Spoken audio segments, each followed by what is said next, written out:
ඉතාමත්ම ලස්සන මාතෘකාවක් ගැන මම ඔයාලට කතා කරන්න බලාපොරොත්තු වෙනවා. ඒ තමයි මේ කැඩෙන්නේ නැතුව ගැප් ගන්න පුළුවන්ද කියන එක සම්බන්ධව. යෝනි හරහා සංසර්ගයක් කරලා නැහැ. එයා තම කන්‍යාවියක්. ඒ කන්‍යා පටලේ ඩැමේජ් වෙලා නැහැ. ඒක හානි වෙලා නැහැ. ඒ නිසා ප්‍රෙග්නන්ට් වෙන්න බෑ නේද කියන වැරදි මතයේ ගොඩක් දෙනෙක් ඉන්නවා. ඉතින් අද දිනේ මේ සම්බන්ධව ඔයාලා හරියටම දැනුවත් කරනවා.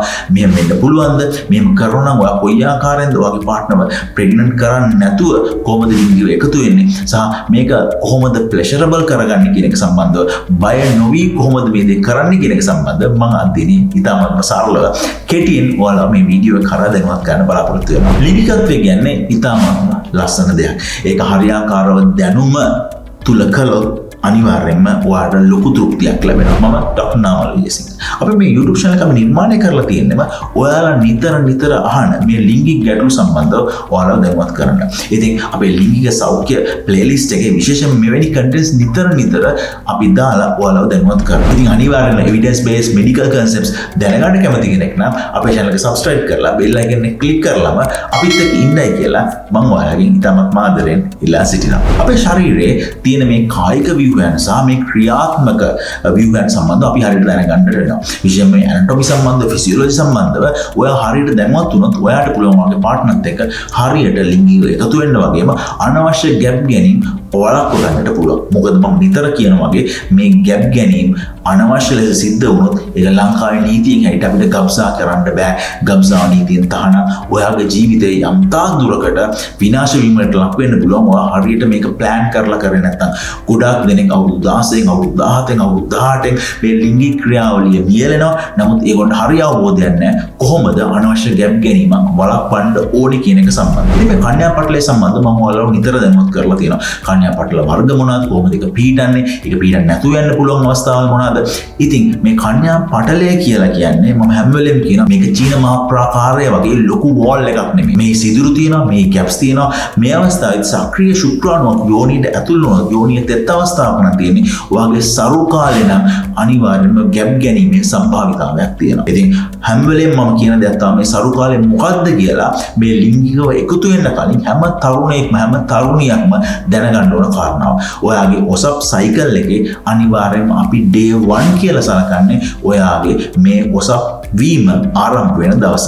එතන ඉඳලා දවස් 14ක් ඉස්සරහට ගලගෙන දවස් 3ක් පස්සරයි දවස් 4ක් ඉස්සරහටයි ගත්තොත් මේ අවස්ථාව අපි කියනවා සරු කාලය කියලා. ඉතින් නිතර මේක දැනුවත් කිරීම කරනවා. නමුත් හැම වෙලේම අපිට ගොඩාක් දෙනෙක් කෝල් කරලා අහන දෙයක් තමයි ડોක්ටර් මේ සරු කාලය සම්බන්ධව මම දන්නේ නැහැ. මම මෙහෙම දෙයක් කරා. දැන් පාර්ට්නර් PES පරක්කු වෙලා තියෙනවා. එහෙම නැත්නම් අපි ප්‍රොස්ටිනෝපෙත්ත භාවිතා කරනවද? අපි ඔප්ෂන් පෙත්ත භාවිතා කරනවද? මේ හදිසුපත් පාන පිටි කොයි ආකාරයෙන්ද අපි භාවිතා කරන්න ඕන? ගොඩක් දෙනෙක් පුරුදු වෙලා ඉන්නවා කෝල් කරලා මේ දේවල් අහලා දැනගන්න. නමුත් අපිට ප්‍රායෝගිකව මේක එකිනෙකාට කරන්න බැරි නිසා විශේෂයෙන්ම පිළිම් පාර්ශ්වය හැටියට ඔබ කාන්තා පාර්ශ්වය හැටියට ඔබ දෙදෙනාම මේ සම්බන්ධව දැනුවත් වීම ඉතාමත්ම අත්‍යවශ්‍ය වෙනවා. මොකද අනවශ්‍ය ගැප් ගැනීමක් සිද්ධ වුණොත් ඔබ දෙපාර්ශ්වයටම මේකෙන් ගොඩාක් දුක් විඳින්න කරදරයටපත් වෙන්න සිද්ධ වෙනවා. ඒ නිසා මේ සරු කාලය තුල අනිවාර්යයෙන්ම මෙවැනි අනාරක්ෂිත ලිංගික හැසිරීම් නොකර ඉන්නයි කියලා මම ඉතාමත් දයාබර ඉල්ලා සිටිනවා.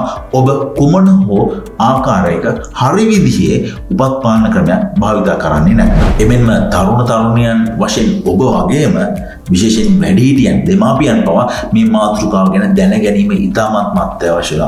මොකද ගොඩක් දෙනෙක් ගෙදර ගිහිල්ලා මේ වගේ ප්‍රශ්නයක් කතා කරන්නේ අම්මට එහෙම නැත්නම් කතා කරන්නේ තාත්තට. ඔබ දෙමාපියන් හැටියට ඔබට මේ දැනුම නැත්නම් අනිවාර්යයෙන්ම ඔබත් අමාරු වෙනවා ඔයාගේ දරුවා එක්කම. ඒ නිසා ඉතාමත් දයාබර ලෙස ආයාචනය කර සිටිනවා මෙවැනි මිත්‍යා දේවල්. ඒ කියන්නේ කන්‍යා පටලය හානි වෙන්නම ඕන කියන එක ගැප් ගැනීමක් සිද්ධ වෙනවා. එහෙම දෙයක් නෙමෙයි. සක්‍රීය ශුක්‍රාණු යෝනියට ඇතුල් වුණොත් ඔබ සරු කාලේ නම් ගැප් ගැනීමේ අවධානමක් තියෙනවා. ඒ වගේම යෝනි සංසර්ගය, ඒ වගේම බුද්ධ සංසර්ගය මේ හැම එකකින්ම හැම වෙලෙම කියන්න තියෙන දේ තමයි ඔබ හරියාකාරව නිසි උපත් පාලනයක නැත්නම් ඔබට ගැප් ගැනීමේ අවධානමක් තියෙනවා. ගොඩාක් දෙනෙක් පීරියඩ්ස් හැදිලා දවසෙන් දෙකෙන් මේ හදිසි උපත් පාලන බෙහෙත් භාවිතා කරනවා. නමුත් ඒක ඔයාගේ සරු කාලේ නෙමෙයි. ඉතින් මෙවැනි නිසරු කාලයකදී, ඒ කියන්නේ පීරිසෙදලා දවසෙන් දෙකකින් වගේ ඔයා අනවශ්‍ය ලෙස මේ හදිසි උපත් පාලන පෙති භාවිතා කරන්න සුදුසු නෑ. මොකද ඒ අවස්ථාවට ලැබෙන ආරක්ෂාවක් නෑ. සමහරවිට මේ බෙහෙත භාවිතා කරනකොට පස්සේ ඔයාට පොඩ ලේයාමකට අපි කියන ස්පොටින් කියලා ඒ වගේ දේවල් සිද්ධ වෙන්න පුළුවන්. සමහරවිට බඩේ වේදනාවක් ඇති වෙන්න පුළුවන්. නිසා අනවශ්‍ය ලෙස මේ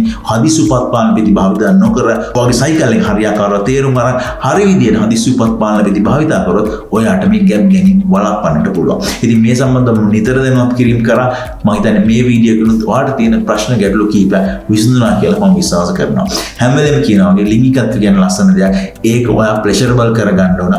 ප්‍රෙෂරබල් කරගන්න ඔයාගේ ලිංගික දැනුම ඉතාමත්ම වැදගත් වෙනවා. ඉතින් අනවශ්‍ය ලෙස ප්‍රශ්න ඇති කරගන්න නැතුව මේ දැනුම් සම්භාරයත් එක්ක මේ ක්‍රියාවලිය ඉතාමත්ම ලස්සනට ආසාවෙන් කරන්න කියලා මම ඔයාලා හැමෝගෙම ඉතාමත්ම දාබරණීය ලෙස ඉල්ලා සිටිනවා. ඉතින් අද වීඩියෝ එක මම කියන ගතන අනිවාර්යයෙන්ම ඔයා ලිංගික සෞඛ්‍ය සම්බන්ධව ඔයාගේ පාර්ට්නර්ව දැනුවත් කරන්න, මේ වීඩියෝ එක යාත් එක්ක ෂෙයා කරන්න, යාත් එක්ක කතා කරන්න. මේ දේවල් ගැටලු මොනවාද තියෙනවා අපිට WhatsApp කරන්න. අපි සැදී පැහැදී සිටිනවා. පුළුවන් විදිහට ඔයාලට WhatsApp message බලලා ඉවරලා ඔයාලට උත්තර ලබා දෙන්න. කමෙන්ට් කරන්න මේ වගේ වීඩියෝ සම්බන්ධව ඔයාලට ඉස්සරහට කතා කරන්න මාතෘකා තියෙනවා නම් අනිවාර්යයෙන්ම කමෙන්ට් සෙක්ෂන් එකේ අපිට සඳහන් කරන්න මොන වගේ වීඩියෝද ඉස්සරහට ඔයාලා අපේ channel එකෙන් බලන්න බලාපොරොත්තු වෙන්නේ කියලා. ඉතින් ලබන සතියේ මේ වගේ ලස්සන වීඩියෝ එකක් කරන් මම එනවා ඔයාලා හම්බෙන්න පරිස්සමෙන් ඉන්න. බොහොම ස්තුතියි.